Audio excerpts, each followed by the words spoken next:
Welcome back to Gear Up Windows YouTube channel. In this video, we will guide you on how to know your laptop model name in Windows 11 using System Information Tool. So let me start without any delay.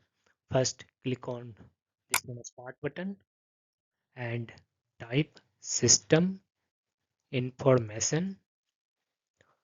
Just click on this one option or press Windows plus R key on the keyboard and then type here MS Info 32 and click OK. This will also open System Information window on your Windows 11 PC. After opening the System Information window, select System Summary tab in the left sidebar. On the right, find System Model option and you can here see your laptop model that you are using at present. That's all about this video.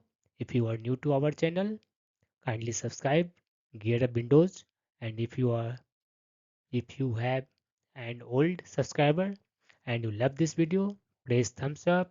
Bye bye.